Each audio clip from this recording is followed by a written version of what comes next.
Good evening, and thank you for tuning in tonight. My name is New York City Councilman Chaim, and you're listening to Chaim on the radio at 620 on your AM dial. We are live here with my co-host, Dr. Faye Zakheim, who is joining us via telephone. Dr. Zakheim and I are filling in for Zeb Brenner here on Talkline Communications Network. Welcome, Dr. Zakheim. Exciting to hear you and to be back on the show. And I can't wait to hear tonight's show. I love the guest you're having. I'm very excited. And it's good to hear your voice, Councilman. It's always so good to hear your voice. Thank you. Tonight, we're continuing our constant coverage of the coronavirus outbreak here in New York City.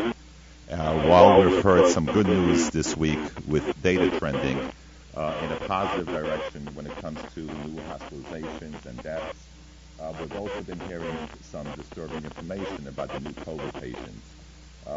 Preliminary data collected from hospitals this week indicate that more than 60% of new patients are older folks who have been staying home and social distancing throughout the crisis. And this is really extremely, extremely concerning. And we'll keep a careful watch on this trend. But in the meantime, we must all be extremely vigilant about social distancing, wearing masks in public, and washing our hands frequently. You know, the better we observe these guidelines, the sooner the city will be able to begin opening up again. And for the last few weeks, we've been talking a lot about unemployment here on the show. And it has been overwhelming and heartbreaking to hear stories from people all over the city and state who are suffering because they cannot get access to their unemployment benefits. Millions of Americans have filed unemployment in the last 2 months, and including 2 million New Yorkers. And there was a report that came out today, just last week alone, there were 3.2 million Americans that filed for unemployment, and that makes it a total of 33 million who file for unemployment here in the United States of America, and that's very troubling. And as I mentioned on the show last week, hundreds of people who have reached out to me every single day to ask for help in contacting the New York State Department of Labor to process their claim and begin receiving benefits. And we'll be speaking tonight to some of these individuals later in our show. And I encourage our listeners at about 10:30, if you want to share your story, our call-in number here in the studio is 718-303-9090, 718-303-9090. We're going to take as many calls as we can. We have a full program tonight, so some of our lines are going to be tied up because of COVID-19, and we can't have people in the studio. So every one of us knows someone who is out of a job because of COVID. And I wanted to dedicate the first half of the show tonight to speaking to organizations and advocates who have resources to help those in need. And as you have heard, many have heard the radio show last week, we had many people on the program who spoke about their efforts and are involved each and every day helping others. And this is who we are as New Yorkers. And joining us tonight is, once again, we're going to hear from David Heskiel.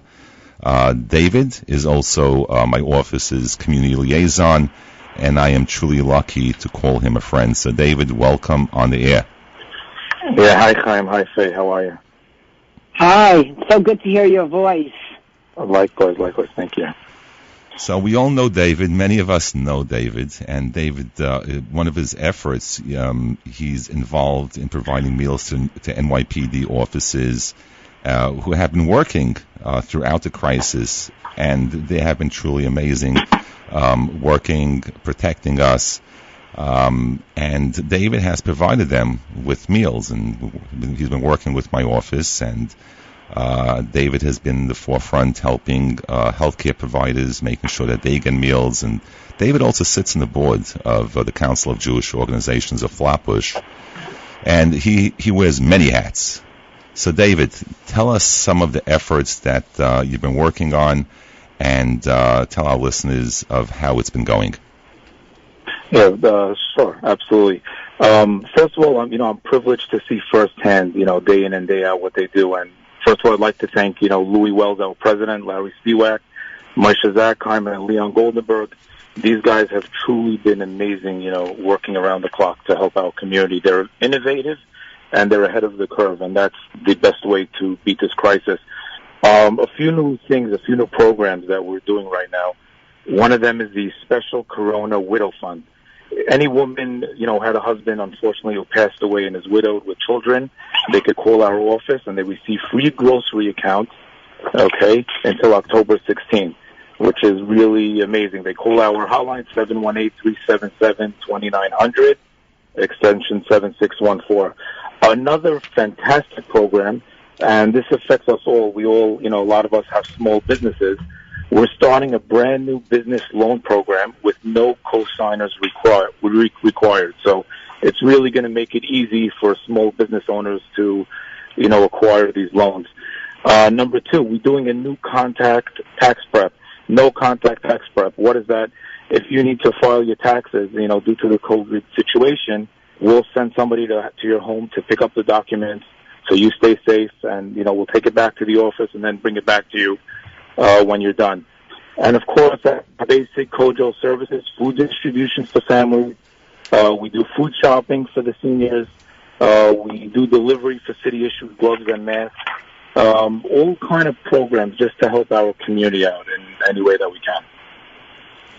David, I can't get over these ideas. They're so creative.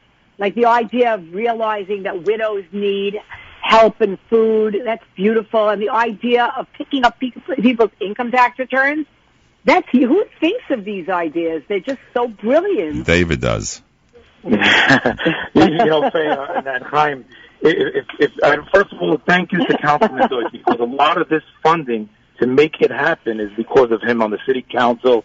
He fights for the people and for the community. He's a people's person, Chaim. He's tremendous. And we tip our hat to you, Chaim, for helping us to facilitate all these fantastic programs. Well, it's amazing, Chaim, because it's really true. You don't live above the people; you live among the people. Correct. Like you really get it. You really understand people, and it's just amazing. I love it. So I also want to give thanks to our speaker, New York City Council Speaker Corey Johnson, and all the members of the New York City Council's Jewish Caucus. When it comes to food pantry, that was always on the front burner of when it came to funding, and it really kicked in. It really hit, with the pandemic hitting hard. The food pantry initiatives that we have in the city council really came in handy in the right time. And I was talking about the other day how this pandemic came in during a time where many have been getting their tax returns back. Like, between the stimulus and the tax returns that people are getting back, at least they had some kind of income and money that they were able to buy food, and that probably helped some. But David, I just want to thank you, and I just want to tell David, please stick around, and I want the listeners to really pay attention to the rest of the program. You're going to be hearing so much information from organizations who could help those who are struggling each and every day. So you're going to be hearing in a few minutes from community leaders that work with David on a daily basis and who provide these help and resources to those in need. And also I want to give a shout out to Chief Scholl and Lieutenant Ira Jablonski from the New York City Police Department, Patrol Borough, Brooklyn South. They have been in the forefront and really making a difference here in our community. And so I just want to give them a shout out. And David, I know you work very closely with them. Yes, and I'd like to mention one more person. It all starts because of who's in charge at the helm of the department. Commissioner Shea and Commissioner Deputy Bob Ganley. They call in daily to make sure that the community is doing okay. So I just want to say thank you to them. And we can't forget who takes care of the 311 system, Commissioner Tish. She's been amazing. And when you call 311, if you need a food package or meals, anything, the 311 system, the brains behind it, is Commissioner Tish. So I want to give her a shout out as well. So we're going to come back. It's going to be a very informative and next program. So please stay tuned, and we're going to take a commercial break, and we'll be right back. TCN, Talkline Communications Network Radio, America's #1 Jewish program. Welcome back, and you're listening to Chaim on the Radio. I'm New York City Councilman Chaim Deutsch. This is 6:20 a.m. Talkline Communications Network, and I'm filling in for Zeb Brenner. I'm live on the air, not in the studio, with my co-host, Dr. Faye Zakheim. Now we are being joined by Yitzy Weinberg, the Executive Director of the Flatbush Community Fund. And Yitzy, thank you for coming on the show tonight to speak about the fund and what your organization is doing to help those in need in our community. So welcome, Yitzy. Thank you so much, Councilman Deutsch and Dr. Zakheim, for having me on this program. Everyone knows that Chaim and Faye are tireless in working to advocate and support for our community. It's a pleasure to be here and with your wonderful audience to share with everyone what we're doing now. And you do amazing work. You do really amazing work, and you help those who are really in need during these crises. So tell us a little bit about how the Flatbush Community Fund has stepped in to help people during this crisis. Absolutely. So, also, Yitzy, could you move your mouth closer to the telephone, because we're not really hearing you that clearly. Sure, and the stuff you have to say is really amazing. I know the work you do, and I want to make sure that everybody hears all about the work that you're doing. And Faye always likes to hear every word. I appreciate that. This is where I learn everything. Yes, much better. This is where I learn everything. I'm ready. Great. Okay, so shortly after Purim, the devastating effects of coronavirus started to become more apparent, and we quickly realized that we had to turbocharge all our efforts to ensure that our community was going to be taken care of. While some have it easier, too many in our community entirely lost their income, and they had nowhere to turn. Let's remember, before Pesach, there were no stimulus checks going out. Unemployment had not really started, at least the unemployment checks. People losing their jobs definitely started. And making Pesach is obviously extremely expensive for large families. Baruch Hashem, in just 3 weeks, we were able to quickly and efficiently raise and distribute over $1.5 million to close to 900 families in our area by joining forces through our network of over 100 shuls in the area. It was a tremendous... Wait, how much money? How much money was that? How much money? Over $1.5 million. That is amazing. In 3 weeks. It was 3 weeks of nonstop action from so many people that really gave of their heart and soul to make sure that this was going to be successful. And Yitzy, what do you find is the biggest need for people right now? Is it the cash assistance? Is it the need for basic necessities like food? What most of the calls are? What are they requesting? I know everyone likes cash, and everyone likes money, and especially during this time. But what is the most that people ask for? So it's an excellent question. The truth is, the entire pandemic snuck up on us so quickly that no one really knows what the future is going to hold. But one crucial thing that just gives people that sense of comfort is knowing that they're being fed. And what we've actually done is, before Pesach, we gave out all this, all these grants to families in Flatbush. What we've done now is we started opening up grocery accounts in local stores in Flatbush, and we've now opened over 400 accounts already for families in our area, so that they could replenish it every 2 weeks, and they could go to the store and they could shop with comfort, knowing that their family is going to be fed. Additionally, we also realized, and this was actually something that we started before Pesach and have ramped up considerably. We realized that there were many families that couldn't even go out to do shopping. They were quarantined. They had pre-existing conditions. We quickly rallied a number of volunteers, which we now have a few hundred volunteers, and we're doing hundreds of deliveries for, like I mentioned, people that can't go out of their house for whatever reason. And we've started delivering lunches to families. We now deliver over 200 lunches a day, and the number keeps on growing to families that otherwise wouldn't be able to avail themselves of the resources that the community has because they can't go out. So between doing the groceries now and between the deliveries, we're Baruch Hashem able to cover a tremendous amount of people that otherwise wouldn't be able to have food. And going back, Chaim, to your point, as far as financial assistance, we also started a interest-free loan gemach in conjunction with Kojo, where we're giving out up to $10,000, and again, in interest-free loans to families in our community to, again, be able to tide them over for the next couple months until hopefully things start getting back a little bit more to normal. So, Yitzy, I have a question for you. How do you choose the families that get this fantastic stuff? Like, I'm sure there are so many families that need it. So how do you decide which families are the ones that get it? So it's a great question, and we made a fantastic decision when we started. We realized, and it was largely out of necessity, we realized that in 3 weeks there was absolutely no way to get out the amount of checks and the amount of money we did if we would have to start vetting every single person that came in. In fact, just case in point, the last check we wrote out was 3 o'clock Erev Yontif. What we did was we worked with the shuls and we partnered with them. Every shul got a custom link and landing page that their shul members were able to sign up through. Then the Rav or a designated representative would look over it because obviously they'd be much more familiar with their shul members. They would approve or deny the request. We never saw a request until it was approved by the shul. Once it was approved by the shul, it came to us, and then we were able to fund it. So how long has your organization been around? So we've been around, I've been here for getting pretty close to 2 years. I was around slightly before I came on as well. And, before this crisis hit, and I say that with quotation marks because as anyone in working in a nonprofit knows, there's always a crisis going on.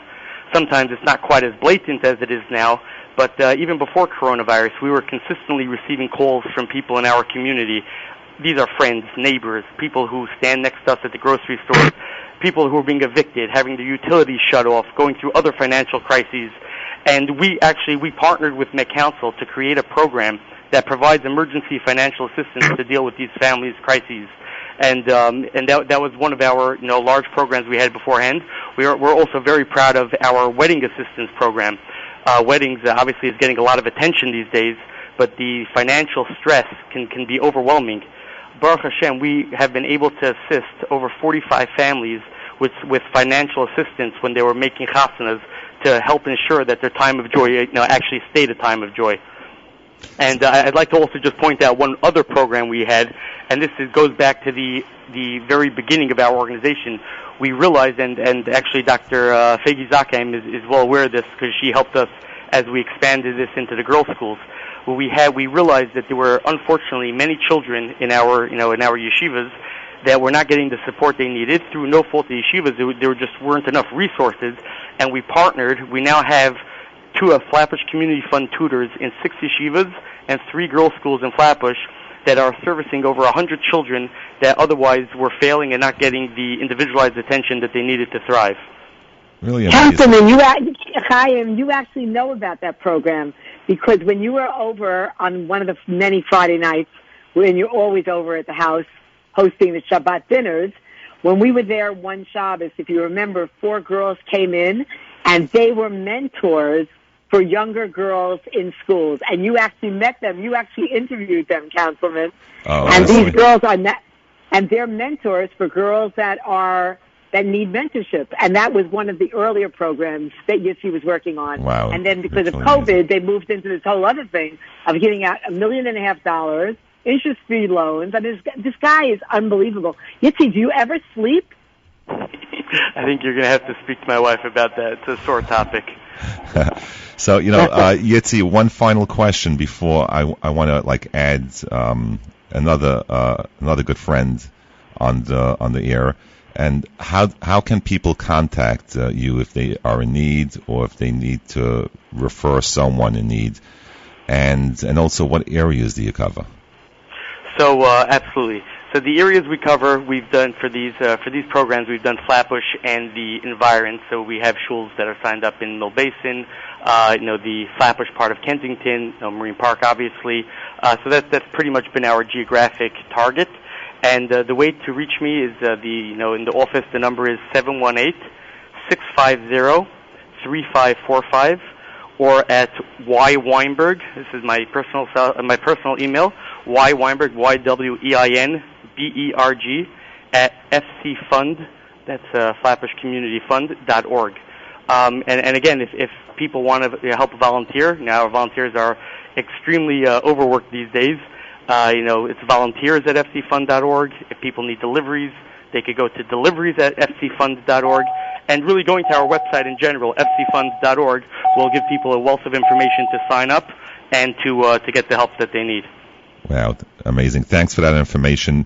Yitzy, now we're going to add our good friend Mike Cohen to the conversation. And Mike's, he's really a superhero name in the Mitzvah Man. And he is known far and wide for the kind acts that he spearheads and guides in our community. I have to thank Mike for his role in helping thousands of members of our community before Passover who needed meals and groceries. And my office and David Heskiel worked very closely with Mike to provide essentials to thousands of families here in Flatbush. So welcome, Mike, or the Mitzvah Man. Welcome on the air. Thank you for having me. I appreciate the opportunity. Thank you. Tell us how the Mitzvah Man got started. Well, Mitzvah Man got started about 10 years ago. I was, as an individual, I have a few hours each day that I can have free time, that I can do whatever I like. So I decided to do some acts of kindness. I wasn't sure what I wanted to do, so I just put some ads in the local Jewish newspapers. Mitzvah Man, available for all your needs. I'm a fit individual. I have a car. Please call me to do an act of chesed. I didn't know it was going to come my way. I figured if I can't do it, I just tell them I'm sorry, and I'll do the best I can. Before you know it, people were calling me with things that I could do. I could drive a cancer patient to Sloan. I would have time to do that. I could visit the sick. I could help Holocaust survivors. If someone's air conditioner was no good, there's a lot of elders that can't afford an air conditioner, a washing machine. I would get my friends to chip in and buy them a new one. And before you know it, I was booked solid every hour, visiting the sick, driving people on errands. There were blind people that were calling me. I was taking them to shul. And after 2 years, I just couldn't handle the calls anymore. I was just like a salesman every hour, going from one chesed to another. And my community got a hold of me and said, listen, if you're helping 15, 20 people a week and you're only one guy, there must be a tremendous need out there, and we want to help you make a organization, which as of 8 years ago, we're a non-for-profit 501, and we have 3,500 volunteers now, Wow. helping 12,000 people a year.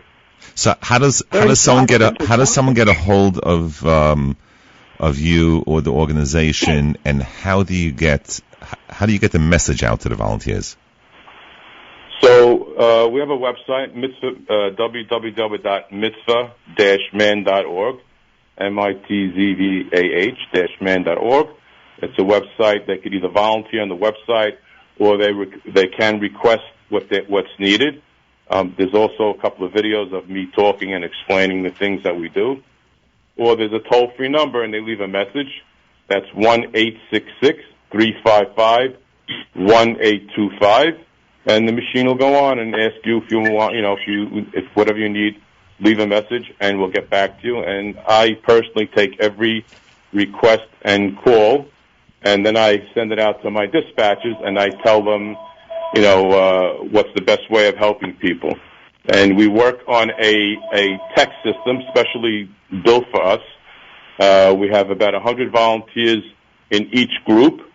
A lot of the groups are specific groups. In other words, cooking a meal. If someone needs meals, I send it out to the cooking group. Driving people on errands, I would send it out to that. Putting on to fill in, visiting the sick, delivering Shabbat meals. It's whatever the request is, we send it out to that group. And then when they respond, we just tell them what to do.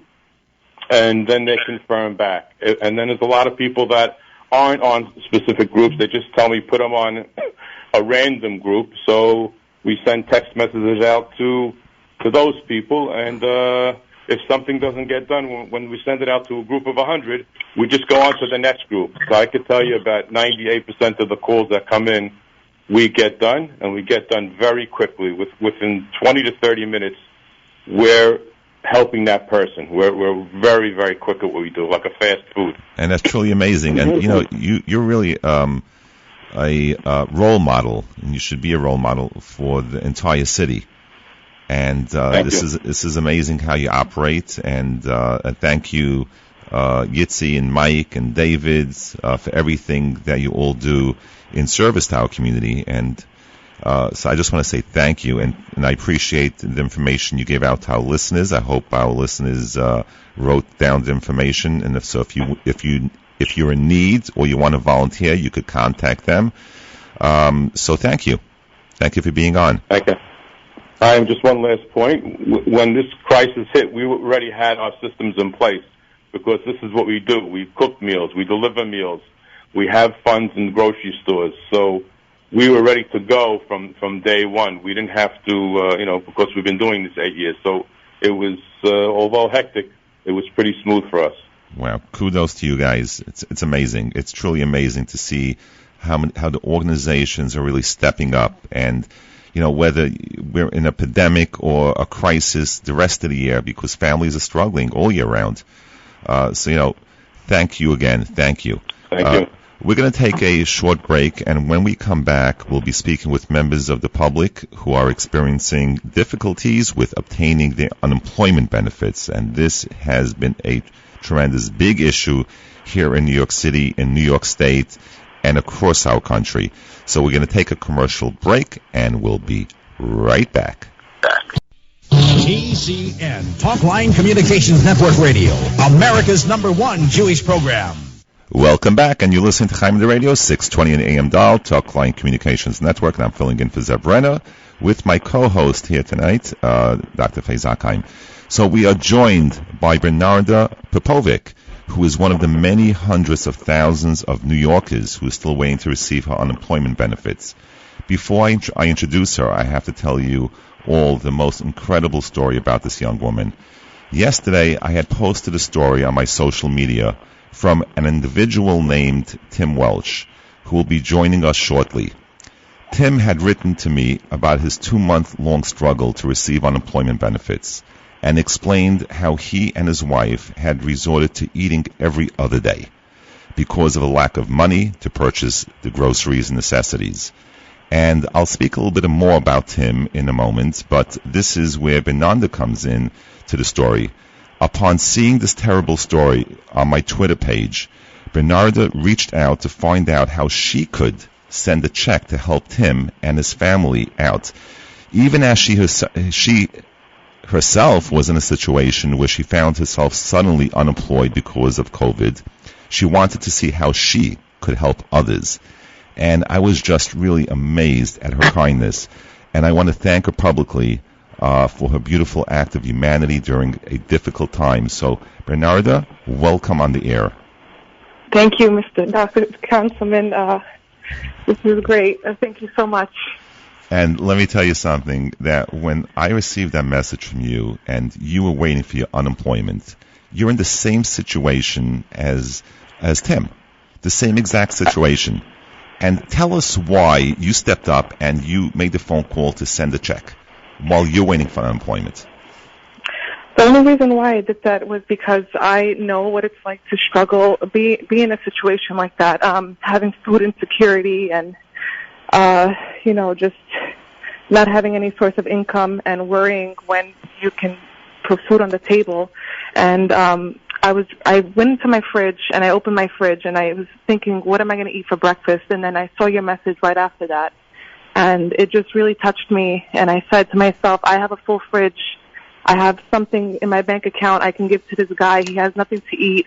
So why not help him? And I reached out to a few friends and some people donated, and I just, reached out to you how I can get a hold of Tim, and I just, sent him over some money. Hopefully I can hold him over for some time, and that's really the only reason why I did it. I just felt some sort of way I needed to help him. It's amazed me, and it doesn't really amaze me because we as New Yorkers, the truth is, we always step up. And, you represent a different culture than I do, right? What is your background? I'm a Muslim American.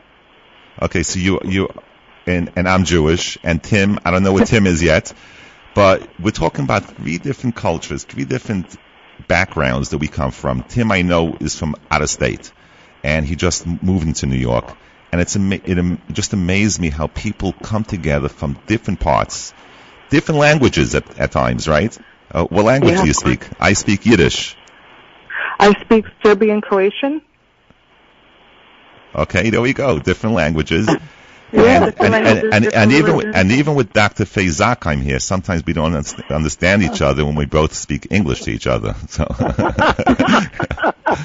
but it's truly amazing how you. Well, Chaim, you don't speak Serbian and Croatian? No. Maybe she's going to teach me that. It's an honor to have you on the show, and I love your transparency and the fact that you're comfortable talking about the difficulty that you went through. That is so big of you, and I really hope that you're doing okay now. Are you? Thank you. I appreciate it. I'm doing okay for the most part. My fridge is full, so with that, I'm okay. That's wonderful. Good. I hope everything in your life is going to be okay. You sound like a wonderful person. Yeah. Thank you. And so we have Bernarda on the line, and we've been talking about Tim all night, and now we finally get to welcome him onto the show. So Tim reached out to me yesterday to explain the situation he's in, having lost his job as an auto mechanic because of COVID, and I decided to, with his permission, to share his story on social media to highlight the pain that so many people in our city and our country are experiencing right now because of COVID. And Tim's story really touched my heart out of so many people who reached out to me to see how I could help. And in less than 24 hours, members of our community had rallied together to offer donations of cash and groceries to Tim and his wife. And News 12 heard about Tim's story and asked to do a piece about it today. And they joined us this afternoon at Amazing Savings. And I have to tell you, Amazing Savings really stepped up and who invited Tim into their store today to shop free of charge. And basically just come inside, fill up your shelves. So, Tim, welcome on the air. Hi, Councilman. Thank you so much for having me. Thank you for letting me get my story out there. And but for me, this story is so much more than just me. So much more than my hardships, than my struggles. So much more than how amazing the community was to rally. Like you said, it's been, I think, just 20 hours now since we first talked about this. And here I am with a full refrigerator, a full pantry, a picture. I sent you a picture of my pantry from a few minutes ago. I shared it with my entire family. Yeah, it's absolutely amazing to see that. But this is more than just me. I know I'm not the only one who is going through this right now. I know that as bad as it may seem for me, I know there's people who have it 10 times worse than I do right now. We're all hardworking people. We all want to wake up and go to work, work all day, get our paycheck, and come home, kiss our wife, kiss our kids, and be happy. But none of us are asking for handouts. What we are asking for is why in the United States of America, in New York, probably the number one place in the world that anybody would want to live, why are we standing around feeling like we have the short end of the stick? Why are we being so left behind whenever it comes to our unemployment benefits? I feel like it isn't out of line to ask for, or to almost demand these at this point. No one's asking for a handout they're not entitled to. So for me at this point, it's just important to get the story out there that something is broken, and it's not a matter of somebody not getting their gaming console hooked up or their Wi-Fi being out for the night and customer service not being able to provide for them. This is people's livelihood. This is the first time in my life I've gone more than 2 weeks without a job since I was 14 years old. I don't know how to live like that. I don't know how to live. And this is happening to so many people here in America. And, exactly. And you told me, Tim, you had 16 cents in your pocket, right? 16 cents. My bank account had 16 cents in it. My savings account had 3 cents in it. And that was, if you want to be Captain Hindsight, you can say, yeah, I probably should have saved better. Everybody wants to have that saving safety cushion, but let's be real. I'm 31 years old. My wife is 31. We're both laborers. We don't come from money. We don't come from big inheritances. We worked minimum wage, up until the money that we have now. I've clawed tooth and nail to make the substantial salary that I finally make. That's after paying my dues. So, I don't know. Tim, my point is we work for this. Yeah, when people started, when the pandemic hit and people started losing their jobs, at first people had an issue getting their unemployment actually registered online. So many millions of Americans were trying to go on at the same time, and the system kept on crashing. So I worked with my colleagues in government. I worked with State Senator Simcha Felder, Assembly Member Simcha Eichenstein, and Councilmember Kalman Yeager. And through our efforts, the governor hired another 1,000 people, and he also partnered with Google to make sure that the people who are applying for unemployment, that they could actually get on. So the issue we're seeing now is that in order to complete applications, you need to wait for a callback. And the governor came out saying we are streamlining the way we're doing our unemployment, and you will be receiving a phone call between 24 and 72 hours. And people need to remember that this is unemployment's coming from the federal government, and the governor is able to have oversight in making sure that people in the Department of Labor have enough workers to respond. So that we have to hold the state accountable for this. So we sent a joint letter to the governor asking him and crying and demanding. It wasn't really demanding, it was begging the governor to continue to streamline the process. While we thanked him for what he did, that now people could actually sign on, but we need him to do more, and we're begging him. So if anyone in the governor's office is listening to this radio show tonight, we're begging you. There are tens of thousands of people just like Tim that are out there, and we are thankful. Tim, you come from a different state, right? You come from. I do. I come from Pittsburgh, PA. My wife and I were both born and raised there. My job actually is what brought me out here to Suffolk County. I've been working for General Motors for 5 or 6 years, and because of my training, because of my work ethic, because of my achievements, they brought me out here. New York is a much more premier place for selling vehicles and maintaining vehicles than Laurel, Pennsylvania, where I come from. So I'm not sitting here to toot my own horn, but there's a reason why I'm out here. And you don't even live in the 5 boroughs, correct? No, I don't. I live in Suffolk County. And let me tell you, when I received that message from you, and I said, something, I could easily tell you, go call your elected official there. Your story was so heart-wrenching, and I have to commend my staff. I have an outstanding staff. I have to give a shout-out to my staff, because we don't turn away anyone. You could live... Most definitely. Everybody... on your staff and in your community, welcome me with the widest open arms I've ever seen. More so than I felt like I was family. I just met you face to face for the first time today, and I felt like you were an uncle who's been a mentor for me. That's how welcoming and great the Jewish community and your staff have been. And I feel bad. I come on here and I immediately start complaining about what's going on, but I have to just say how amazingly blessed I am to be sitting in this position, to be able to even tell my story, to tell how I've been basically rescued. But at the same time, we can't forget about those who haven't been able to be rescued yet. Wow. I have to tell you, Tim, I literally have tears in my eyes as I'm listening to the story. Because what you're saying is really true. Like, we keep thinking that the people that are suffering are people that didn't have jobs and weren't working.